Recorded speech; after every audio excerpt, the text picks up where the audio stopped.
ይህ ሳምንት እንደማንኛውም ኢትዮጵያዊ ሙስሊም እኔ ፐርሰናሊ በጣም የተደሰትኩበት ሳምንት ነው። ምክንያቱም በክቡር ጠቅላይ ሚኒስትር ዶክተር አብይ የተሰጠን ቦታ አለ። በዚህ መንግስት ያገኘነው ቦታ አለ፣ የነጃሺ ቦታ። ያ ቦታ በጣም ወሳኝ ቦታ ላይ ነው የተሰጠነው። ሐቂቃ ምስጋና ያስፈልጋል። አላህም መቼም ሰውን ያላመሰገነ አላህን አመሰግናለሁ። ሐቂቃ ትልቅ ታሪካዊ የሆነ ውሳኔ ነው ያ ተሰጠ። አልሐምዱሊላህ። እዚህ ታሪካዊ የሆነ ስራ ደግሞ መሰራት አለበት። ያ ስራ የሚሰራው በእኛው በኢትዮጵያውያን መሆን እንዳለበት በጣም ውስጥ ያምናል። ከበፊት ጀምሮ በተለያየ አጋጣሚም ተሟግቻለሁ ያስባለሁ። ወላሂ አላህ በሚያውቀው አንገታችን ቀና የምናደርግበት የራሳችን አሻራ ያረፈበት በቃ ግራንድ የሆነ ፕሮጀክት ነው። ይሄ አለን የምንለው ይሄ በቃ በእኛ ሰዎች አንዋርን ስናስብ ጣሊያናዎች ናቸው የሰሩት። ኑርን ስናስብ ሌላ ሀገር ነው የሰራው ከጊዜ በኋላ። ዛሬ ግን በራሳቸው ይታለ 30 ሺህ ካሬ ወይም 50 ይሄ ፕሮጀክት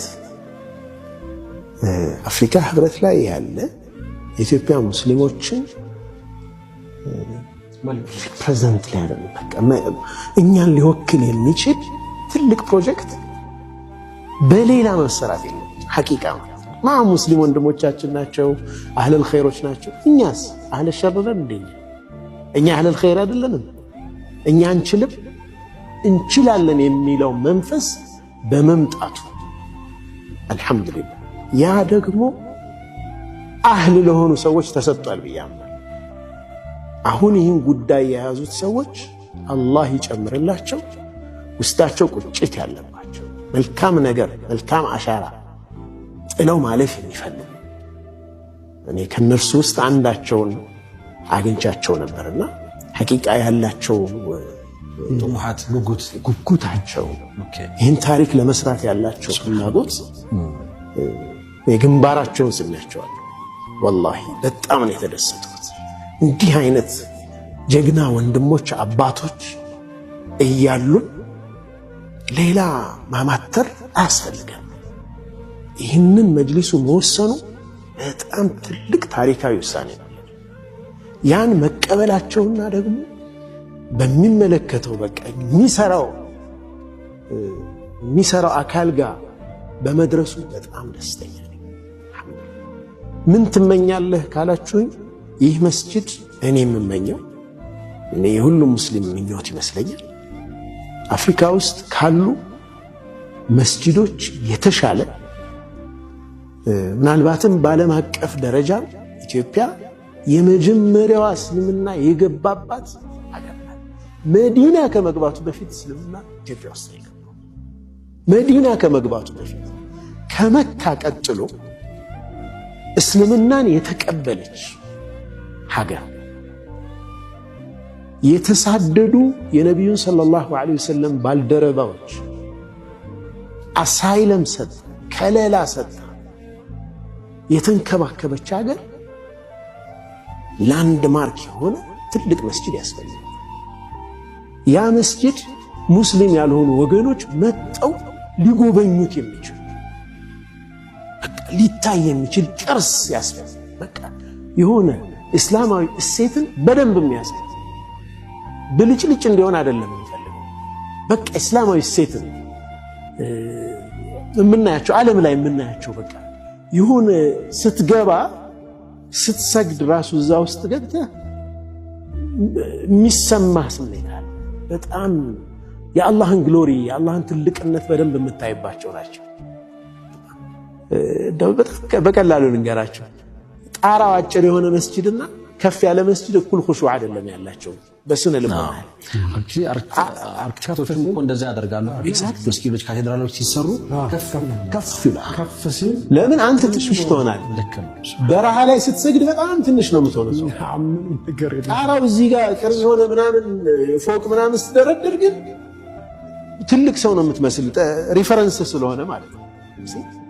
ዓለም ላይ በጣም የሚደንቁ ቱርክ ውስጥ ምናያቸው ስንሄድ ቀደም አልሐምዱሊላህ አላሁ ፍቆኝ ሜሪላንድ ያለውን የኦርዶዋን ያስከፈተውን መስጂድ አሜሪካ ውስጥ ጎብኝቻለሁ።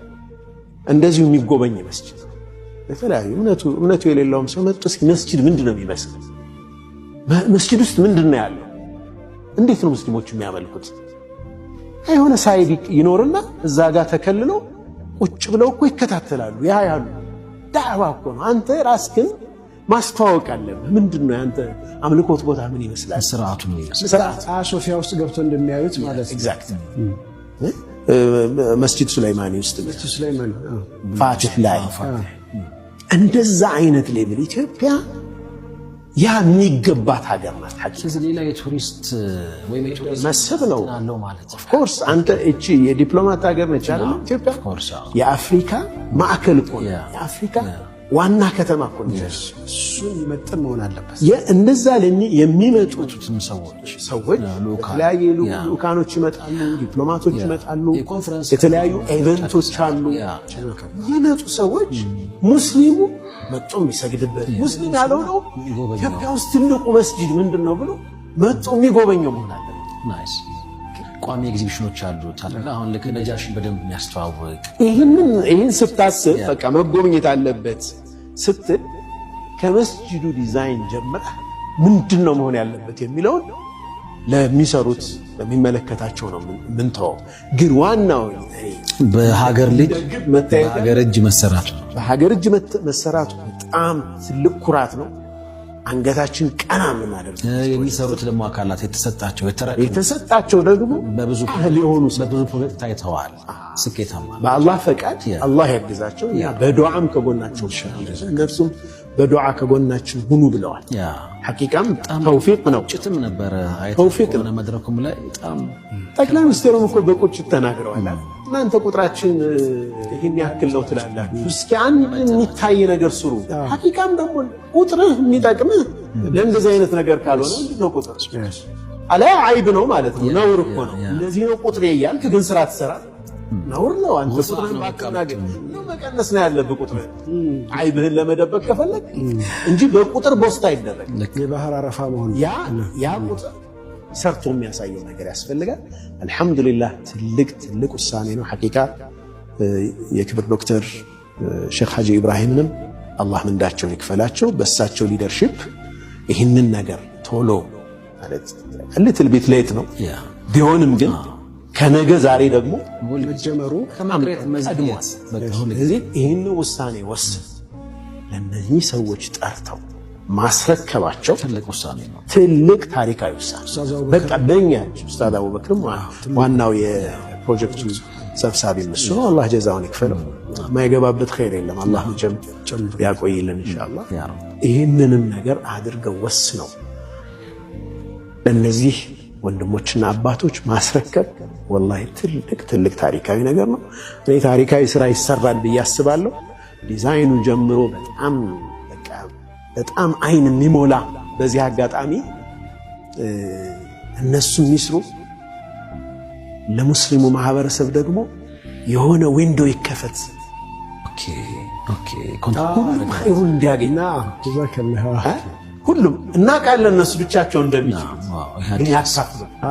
ሐቂቃ አንድ ጥሩ ብትሆን እናስቀምጥ 10 ብር የሚችል ያዋጣ። ለምን የሁሉም ሰው የኔነት መላው ኢትዮጵያዊ ሙስሊም ተረባርቦ ያሰራው አይነት ነገር እንዲሆን የተወሰነ ፖርሽን እድል መከፈት አለበት።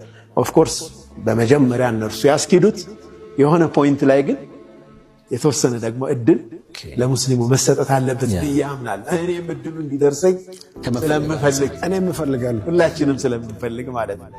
በተረፈ ግን ሐቂቃ ወላሂ በጣም የተደሰትኩበት ሳምንት ነው። ፔጄም ላይ ጽፌያለሁ። በጣም እንደተደሰትኩ ጽፌያለሁ። እነዚህ ወንድሞችም አባቶችም አላህ ተውፊቅ ይስጣቸው። ገንዘባቸውን አላህ በረካ ያድርግላቸው። የገንዘብ በረካ፣ የልጅ በረካ፣ የዑምር በረካ፣ የዓፊያ በረካ፣ አጠቃላይ የሪዝቅ በረካ። ሪዝቅ ብዙ አይነት ስለሆነ ገንዘብ ብቻ ስላለ ሁሉንም አይነት የሪዝቅ በረካ አላህ ይስጣቸው። ይህንን አስተባብረው ለፍተው ብዙ ሙከራ አድርገው ደግሞ እነሱ ባመኑበት መንገድ በጣም ብዙ ደክመው ኮሚቴ አዋቅረው ሻሃጅም ከላይ እየመሩ ብዙ ነገር እስከ ዛሬ ኢሹ አድርገው ተጨንቀው ደግሞ ይህን ፕሮጀክት የያዙት መጀመሪያ የተረከቡትም ሙፍቲ ሐጅ ዑመር ረሕመቱላሂ ዐለይህ አላህ ይዘንላቸው፣ እሳቸውንም አላህ ለዛሬ ቀን አላህ ያደርግላቸው። ተሰርቶም ምንዳው ለሁሉም ይደርስ። ወላሁ አላህ እኮ ዙል ፈድሊል ዐዚም፣ አላህ ትሩፋቱ ሰፊ ትልቅ የሆነ ጌታ ነው። ማንም ሰው በዚህ ጉዳይ የገንዘብ የሐሳብ የጭንቀት የዱዓ ኮንትሪቢዩሽን ያለው የሚዲያ ኮንትሪቢዩሽን ያለው ሁሉ አጅርን ያገኛል። የሚገነባው የአላህ ቤት አንዲት ምንድነው ያሉት ነብዩ ሰለላሁ ዐለይሂ ወሰለም እኮ የወፍ ጎጆ ያክል እንኳ መስጂድን የሰራ ሰው አላህ በጀነት ቤት ይሰራለታል አሉ ሰለላሁ ዐለይሂ ወሰለም። እንግዲህ ወፍ ጎጆውን የሚያሰግድ ነገር